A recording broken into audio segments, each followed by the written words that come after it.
Right, welcome back, everybody. And as I told you, I've got a medical doctor, and of course, he's also a heart specialist. He's a cardiologist. He is Dr. Rupnarayan Singh, of course, qualified back in 1969. And he has brought out a very inspired version of the Bhagavad Gita. And it's the Song of God Supreme, the Gospel of Perfection, by Dr. Rupnarayan Singh. And he has this splendid book. In fact, I'll just hold it up here. So I'll just hold this here so that you can see this latest publication by Dr. Singh. He's a doctor, he's a patriot, he's a teacher, he's a writer. He started off as a teacher and, of course, studied at McGill University in Toronto, Canada, and, of course, qualified over there.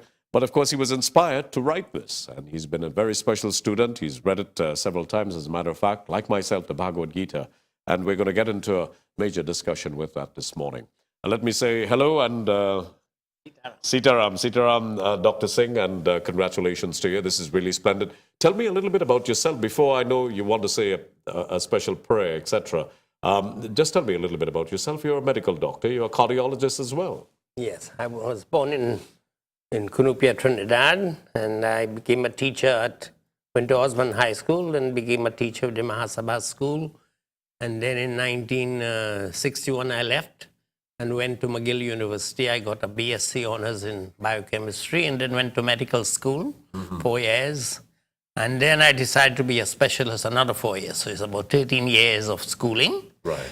And then I started to practice in Montreal, private practice, and also in the hospital. Yes. So I was in charge of intensive care in 2 hospitals for about 10, 15 years. What was life and your experience there during that time? One thing about Canada, I find, is it was where liberty and security and prosperity was at the upper level. Right. And First world society. If you were striving and wanted to advance, there were many facilities. Greater than when I left here, there was no university here. So I was able to work and go to school with little support to no support because my family were not well off. Right, yes. But of course, you certainly made it during that time. But 13 years, yes. Your life has taken somewhat of a shift. And of course, this is something that is far removed from medicine. But is that a correct statement? Do you think that even the inspiration or the words from Lord Vishnu himself, of course, this came from the Lord, the Bhagavad Gita, that there can be a connection to your life as a medical doctor? Yes. At age 13, I got a copy of the Gita by Annie Besant of the Theosophical Society. And when I read it, I realized that this book gave a panoramic view of all spirituality, Yes. of all science, of the whole universe. Yeah. And that God himself, not a prophet, not a disciple, was speaking himself with authority Yes. about the wonder and glory of God and the universe. Yes, and of course, one of the great things that I understood greatly about this is dealing with issues of adversity, understanding love, and of course, more so devotion.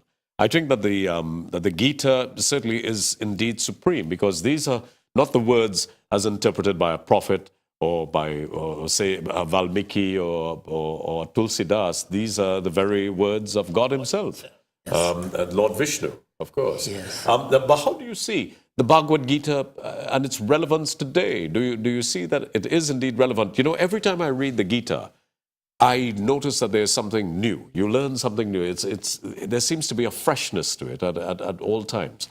But do you see its relevance today? Oh, certainly. It is relevant every day. But the most important thing about the Gita is that I discovered the key to the Gita. There's one verse in the Gita which says, Manukshanam sahasreshu kashitra yatati siddhaye yatatamapi siddhanam kashitmang veti tatvataha. Out of thousands and thousands of people, hardly anyone is seeking perfection. Yeah. And of those seeking perfection, hardly anyone knows me as I am. Tatvataha is the word. Yes. So, Even when I read that verse... I think there's also a part there where he says, even the sages do not understand who I am. Yes, Nami Viduha Suragana. That's right. Prabhavam Nama I think that's in the same verse, isn't it? Yeah, no. Where he speaks of the fact that if so many thousands seek that level of devotion, but they don't know me as I am. Even the sages don't know. Because God is inexhaustible. His glory is inexhaustible. His glory is infinite. Yes. So we may learn a lot about him, but the Gita is giving you a panoramic view. Like if you want to come to see Trinidad, you take a helicopter and you will see in 20 minutes Trinidad. But if you want to see Chabonas, you have to take a taxi and come here. So Through the town. the different scriptures, Ramayana, Bhagavad Puran, are about the detail. Yeah. This is giving you a panoramic view, and it is a universal scripture, and you talk about love. The most important thing is that people are confused about love. This Gita is talking about love that is unconditional, that is unselfish, and that is universal.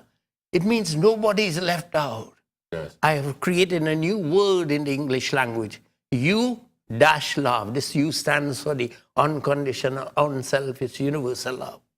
You know, one of the critical things that I discovered in the Gita, and I found it highly instructive, was the discussion that Lord Krishna had with of course, Arjuna in the confrontation with Dronacharya and others. And I felt that the instructions by Lord Krishna, even himself, who sought to give clarity to Arjuna, who had so much doubts about himself.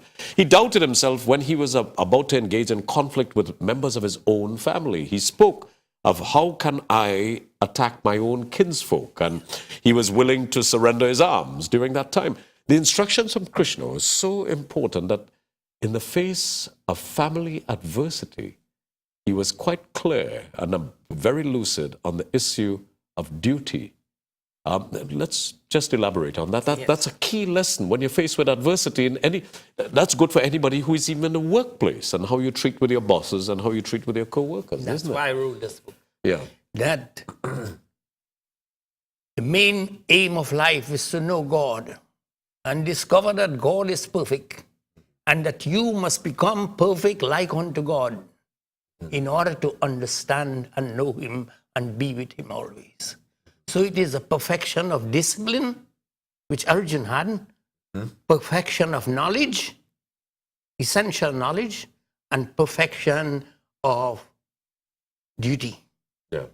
Now you cannot, if he was trained to uphold dharma, uphold righteousness, integrity, honesty, but because of his attachment, and there is where Lord Krishna is speaking about karma, means selfish love, family love, material love.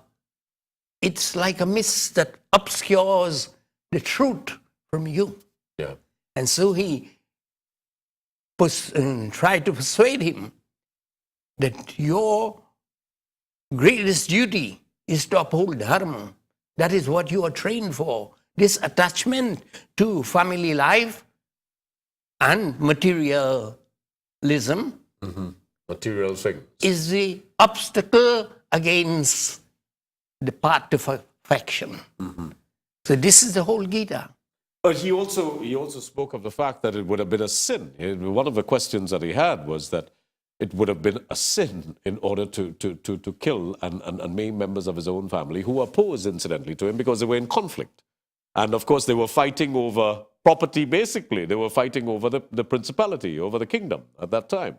It's the same thing as if we see two families disputing over land. It's the same kind of thing where brothers go against brothers, or sisters go against sisters, or sisters versus brothers, etc. Where they battle over land. It's almost the same kind of parallel, isn't it? It is because of this selfish love that materialism rests upon this selfish love. When you understand the nature of God, that He is not selfish, He doesn't want anything, He doesn't hate anybody, He doesn't want you to go and do things for Him, He's omnipotent. So this scripture is the highest scripture God doesn't want any land. He doesn't have any chosen people. He doesn't want any bloody sacrifice or anything like that. So this is a scripture that is telling mankind today, Sarvadharmana parijaya mami kam sharanam doya. Give up all your concept of religion and understand what I'm saying, that your life have to become perfect with discipline yoga. What is that perfection that you're referring to? What exactly would you say is the perfection that every human being ought to strive Perfection in discipline, for? Yeah. in a straight line. When you speak, you have to speak sweetness. Yeah. When you think, you have to think of the other person's feelings. You have to control your mind. That's discipline. You have to control your stomach. Half the people in Trinidad are overweight. Yeah. You have to control your creative ability. Yes. 50 million people or 100 million people with AIDS, they can control nowadays. So that is what beauty and perfection mean. Perfection of knowledge is, if you a workman, you have to know your work, all the knowledge, how to perfect it. Well, the Gita speaks of that in terms of enlightenment. Yes. This is enlightenment.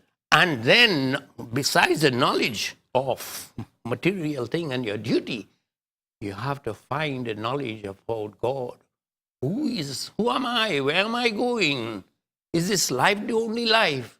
The Gita answers all those things perfectly. But Doc, how then do we see that in the perspective that now, where we're discussing constitutional reform in Trinidad, that there are people who are coming forward and asking the government to remove the word God from inside there? Atheism seems to even be on the rise in all of this. How do you respond to that when you hear things like that happening in a society? There's a verse in Gita which says, Moga cha moga karmano moga jnana vichetasaha. That those people whose intelligence is so clouded that they cannot understand that everything around them is going on automatically. Without you touching anything, the grass is growing, the clouds are moving, the earth is spinning. Who is doing all that? Did it come by itself? The moon is only 240,000 miles. The sun is over 300 times big. But at eclipse, the two are identical in shape. Yes. Who made that? What is the probability of that ever happening? Is like 1 in 10 to the 100th. That a sun and a moon, when the earth shadow get on it, is exactly the same. So those who do not Believe. not only believe, they don't want to believe, but you also have to know. Is that dangerous? Is that dangerous for society to allow that where you pander to the whims and fancies of people who start to request that, listen, you're going to insult me if you mention God? Is that a dangerous way for a society to go? We see that America started to go in that way. Even Canada is giving consideration to that kind of thing. Is that a dangerous thing for a society? It is dangerous because, as the Gita says, Moghasha, your hopes, your dreams, your action, and your knowledge will go to naught if you forget about who is the foundation.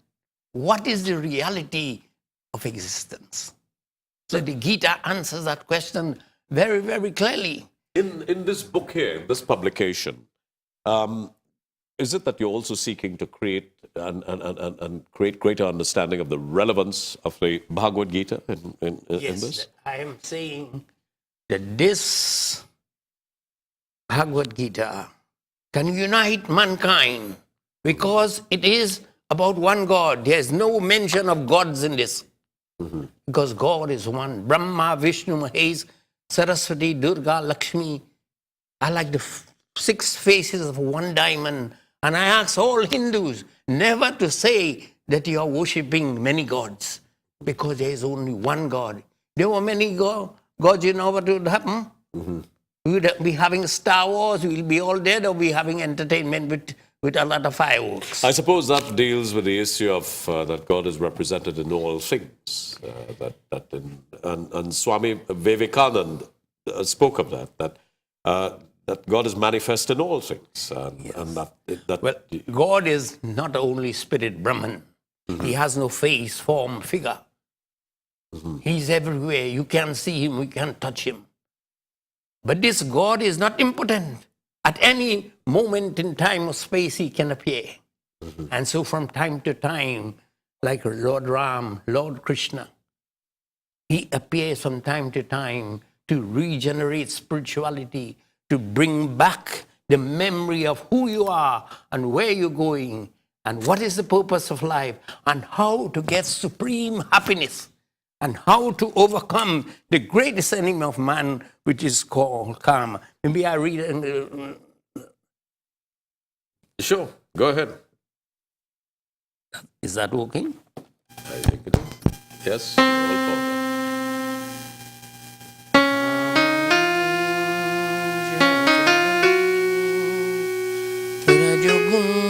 Samudra